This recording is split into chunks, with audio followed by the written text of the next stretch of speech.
नमस्ते मेरे प्यारे दोस्तों। आज मैं आपको सुनाऊंगी प्रेमचंद जी का उपन्यास गोदान भाग 8। जब से होरी के घर में गाय आ गई है, घर की श्री ही कुछ और हो गई है। धनिया का घमंड तो उसके संभाल से बाहर हो जाता है।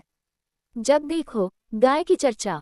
भूसा छिंच गया था, ऊख में थोड़ी सी चरी बो दी गई थी, उसी की कुट्टी काट कर जानवरों को खिलाना पड़ता था। आंखें आकाश की ओर लगी रहती थी कि पानी बरसे और घास निकले। आधा अषाढ़ बीत गया और वर्षा न हुई। सहसा एक दिन बादल उठे और अषाढ़ का पहला दौंदला गिरा। किसान खरीफ बोने के लिए हल ले लेकर निकले कि राय साहब के कारकुन ने कहला भेजा, जब तक बाकी न चुक जाएगी किसी को खेत में हल न ले जाने दिया जाएगा। किसानों पर जैसे वज्रपात हो गया। और कभी तो इतनी कड़ाई न होती थी, अब की यह कैसा हुक्म।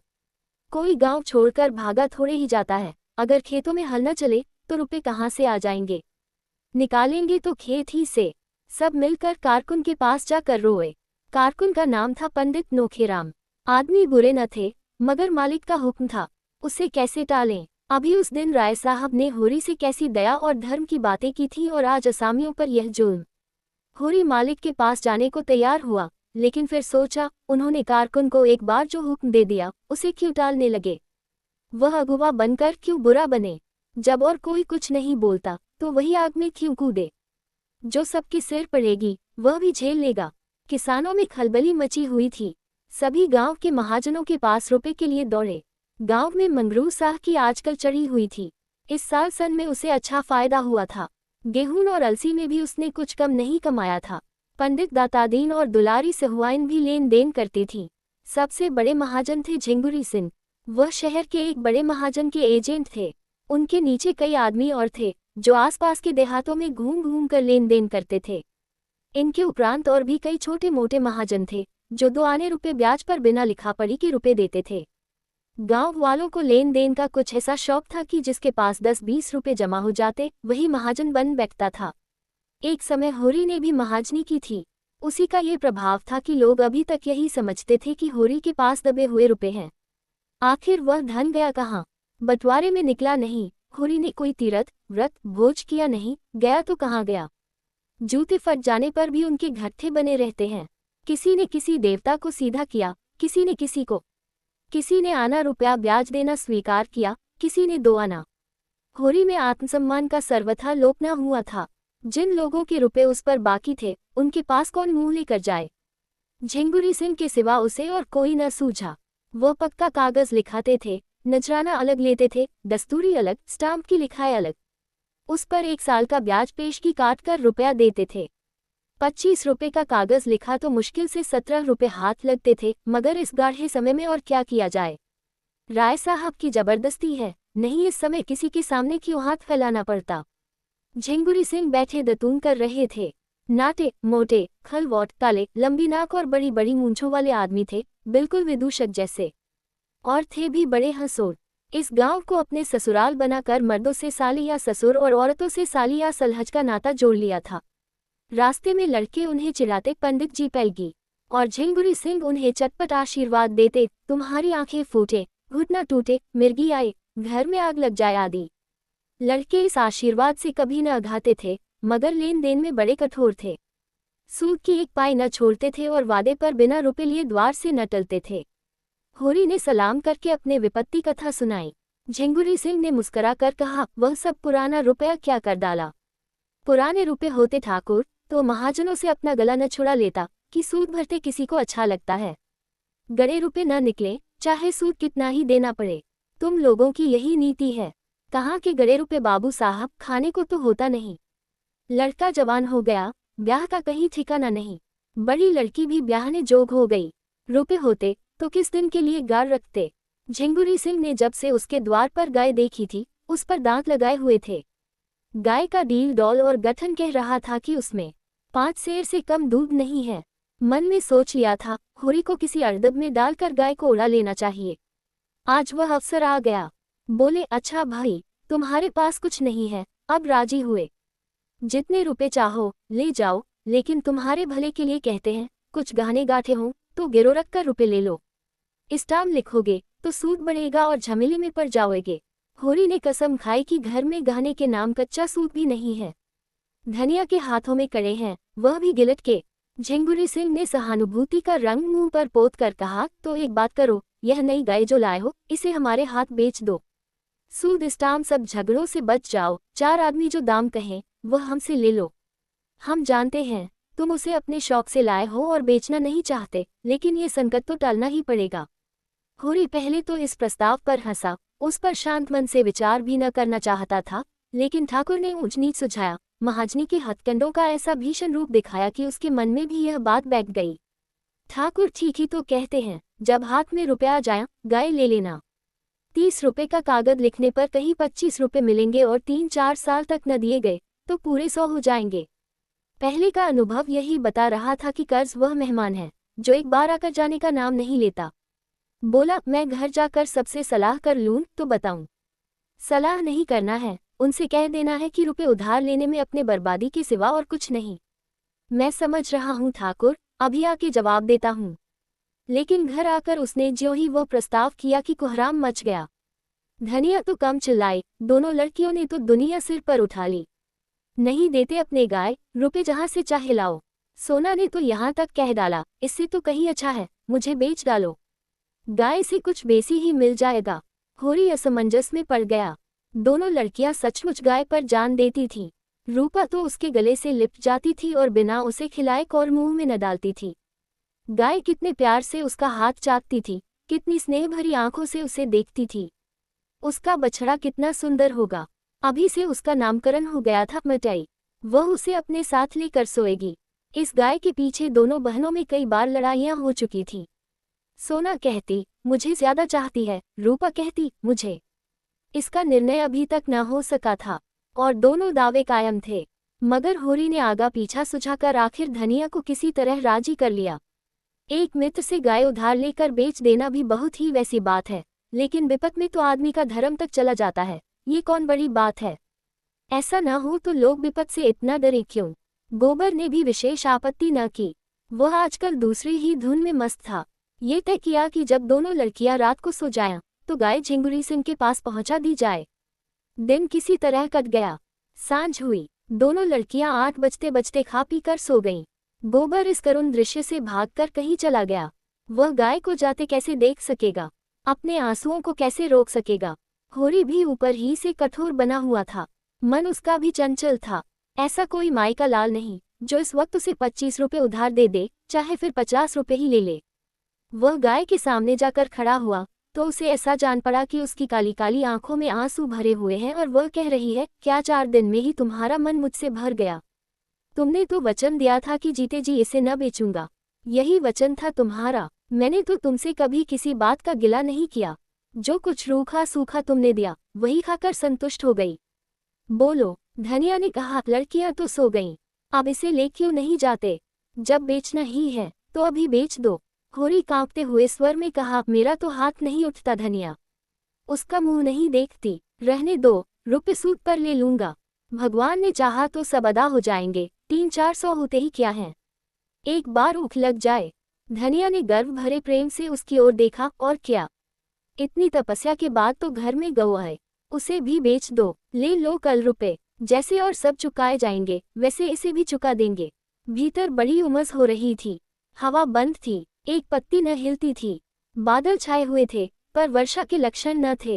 होरी ने गाय को बाहर बांध दिया। धनिया ने टोका भी, कहाँ लिए जाते हो, पर होरी ने सुना नहीं। बोला, बाहर हवा में बांध देता हूँ, आराम से रहेगी, उसकी भी तो जान है। गाय बांधकर वह अपने मंझले भाई शोभा को देखने गया। शोभा को इधर कई महीने से दमे का आर्जा हो गया था। दवा दाई की जुगत नहीं, खाने पीने का प्रबंध नहीं और काम करना पड़ता था जी तोड़कर, इसलिए उसकी दशा दिन दिन बिगड़ती जाती थी। शोभा सहनशील आदमी था, लड़ाई झगड़ों से कोसों दूर भागने वाला, किसी से मतलब नहीं, अपने काम से काम। होरी उसे चाहता था और वह भी होरी का अदब करता था। दोनों में रुपए पैसे की बातें होने लगी। राय साहब का यह नया फरमान आलोचनाओं का केंद्र बना हुआ था। कोई 11 बजते बजते होरी लौटा और भीतर जा रहा था कि उसे भास हुआ जैसे गाय के पास कोई आदमी खड़ा है। पूछा, कौन खड़ा है वहाँ। हीरा बोला, मैं हूँ दादा, तुम्हारे कोड़े में आग लेने आया था। हीरा उसके कोड़े में आग लेने आया है। इस जरा सी बात में होरी को भाई की आत्मीयता का परिचय मिला। गांव में और भी तो कोड़े हैं, कहीं भी आग मिल सकती थी। हीरा उसके कोड़े में आग ले रहा है तो अपना ही समझ कर तो सारा गांव इस कोड़े में आग लेने आता था। गांव में सबसे संपन्न यही कोड़ा था, मगर हीरा का आना दूसरी बात थी। और उस दिन की लड़ाई के बाद हीरा के मन में कपट नहीं रहता। गुस्सैल है लेकिन दिल साफ। उसने स्नेह भरे स्वर में पूछा, तमाकू है कि लादून? नहीं, तमाकू तो है दादा। शोभा तो आज बहुत बेहाल है, कोई दवाई नहीं खाता तो क्या किया जाए। उसके लेखे तो सारे वैद्य, डॉक्टर, हकीम अनाड़ी हैं। भगवान के पास जितनी अक्कल थी वो उसके और उसकी घरवाली के हिस्से पड़ गई। होरी ने चिंता से कहा, यही तो बुराई है उसमें, अपने सामने किसी को गिनता ही नहीं। और चिढ़ने तो बीमारी में सभी हो जाते हैं। तुम्हें याद है कि नहीं, जब तुम्हें इंतजा हो गया था तो दवाई उठाकर फेंक देते थे। मैं तुम्हारे दोनों हाथ पकड़ता था, तब तुम्हारी भाभी तुम्हारे मुंह में दवाई डालती थी। उस पर तुम उसे हजारों गालियां देते थे। हाँ दादा, भला वो बात भूल सकता हूँ। तुमने इतना न किया होता तो तुमसे लड़ने के लिए कैसे बचा रहता। होरी को ऐसा मालूम हुआ कि हीरा का स्वर भारी हो गया है। उसका गला भी भर आया। बेटा, लड़ाई झगड़ा तो जिंदगी का धर्म है। इससे जो अपने हैं वह पराये थोड़े ही हो जाते हैं। जब घर में 4 आदमी रहते हैं तभी तो लड़ाई झगड़े भी होते हैं। जिसके कोई है ही नहीं, उससे कौन लड़ाई करेगा। दोनों ने साथ चिलम पी। तब हीरा अपने घर गया। होरी अंदर भोजन करने चला। धनिया रोष से बोली, देखी अपने सपूत की लीला, इतनी रात गई और अभी उसे अपने सेल से छुट्टी नहीं मिली। मैं सब जानती हूँ, मुझको सारा पता मिल गया है। बोला कि वह राड़ लड़की नहीं है, झुनिया उसी के घर में पड़ा रहता है। होरी के कानों में भी इस बात की भनक पड़ी थी, पर उसे विश्वास न आया था। बोबर बेचारा इन बातों को क्या जाने। बोला, किसने कहा तुमसे? धनिया प्रचंड हो गई, तुमसे छिपी होगी और तो सभी जगह चर्चा चल रही है। ये है भुग्गा, वो 72 घाट का पानी पिए हुए इसे उंगलियों पर नचा रही है और यह समझता है वह इस पर जान देती है। तुम उसे समझा दो, नहीं कोई ऐसी वैसी हो गई तो कहीं के न रहोगे। होरी का दिल उमंग पर था। चोहल की सूझी झुनिया देखने सुनने में तो बुरी नहीं है, उसी से कर ले सगाई। ऐसी सस्ती मेहरिया और कहाँ मिली जाती है। धनिया को यह चोहल तीर सा लगा। झुनिया इस घर में आए तो मूल झुलसदून राड़ का गोबर की चहेती है तो उसे लेकर जहाँ चाहे रहे, और जो गोबर इसी घर में लाए तो ये दोनों लड़कियां किसके गले बांधोगे। फिर बिरादरी में तुम्हें कौन पूछेगा, कोई द्वार पर खड़ा तक तो होगा नहीं। उसे इसकी क्या परवाह। इस तरह नहीं छोड़ूंगी लाला को। मर मर मैंने पाला है और झुनिया आकर राज करेगी। मुंह में आग लगा दूंगी राड़ के। सहसा गोबरा के घबराए हुई आवाज में बोला, दादा, सुंदरिया को क्या हो गया? क्या काले नाग ने छू लिया? वो तो बड़ी तड़प रही है। होरी चौके में जा चुका था। थाली सामने छोड़कर बाहर निकल आया और बोला, क्या असगुन मुंह से निकालते हो? अभी तो मैं देखे आ रहा हूँ। लेटी थी। तीनों बाहर गए। चिराग लेकर देखा, सुंदरिया के मुंह से फिचकुर निकल रहा था। आंखें पथरा गई थी, पेट फूल गया था और चारों पांव फैल गए थे। धनिया सिर पीटने लगी। होरी पंडित दातादीन के पास दौड़ा। गांव में पशु चिकित्सा के वही आचार्य थे। पंडित जी सोने जा रहे थे। दौड़े हुए आए। दम के दम में सारा गांव जमा हो गया। गाय को किसी ने कुछ खिला दिया। लक्षण स्पष्ट थे, साफ विष दिया गया है। लेकिन गांव में कौन ऐसा मुद्दे है जिसने विष दिया हो? ऐसी वारदात तो इस गांव में कभी हुई नहीं। लेकिन बाहर का कौन आदमी गांव में आया? होरी की किसी से दुश्मनी भी न थी कि उस पर संदेह किया जाए। हीरा से कुछ कहा सुनी हुई थी, मगर वह भाई भाई का झगड़ा था। सबसे ज्यादा दुखी तो हीरा ही था। धमकियां दे रहा था कि जिसने ये हत्यारों का काम किया है उसे पाए तो खून पी जाए। वह लाख गुस्सैल हो पर नीच काम नहीं कर सकता।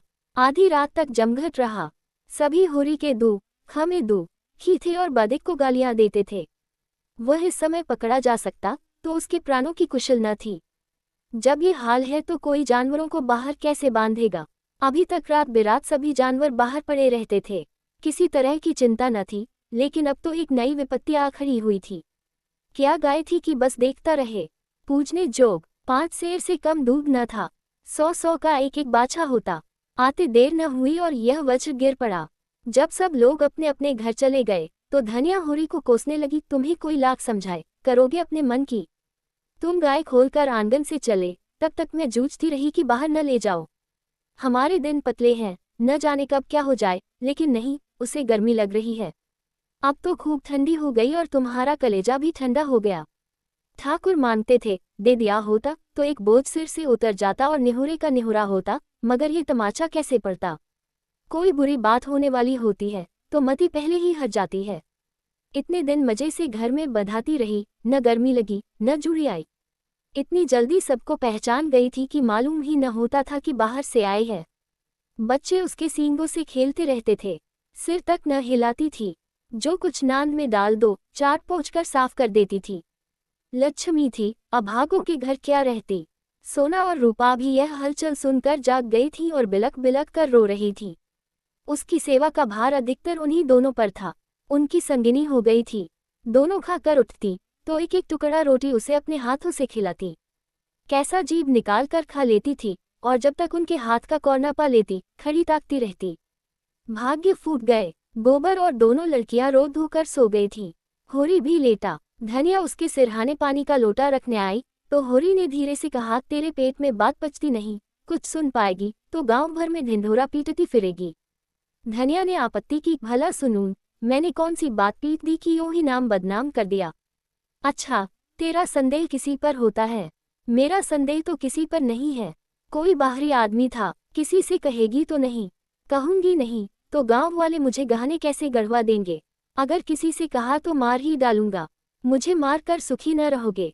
अब दूसरी मेहरिया नहीं मिली जाती। जब तक हूँ तुम्हारा घर संभाले हुए हूँ। जिस दिन मर जाऊंगी सिर पर हाथ धर कर रोओगे। अभी मुझमें सारी बुराइयां ही बुराइयां हैं, तब आंखों से आंसू निकलेंगे। मेरा संदेह तो हीरा पर होता है।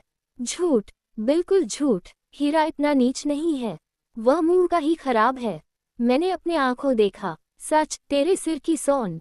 तुमने अपने आंखों देखा। कब? वही, मैं शोभा को देखकर आया तो वह सुंदरिया की नांद के पास खड़ा था। मैंने पूछा कौन है, तो बोला, मैं हूँ हीरा, कोड़े में से आग लेने आया था।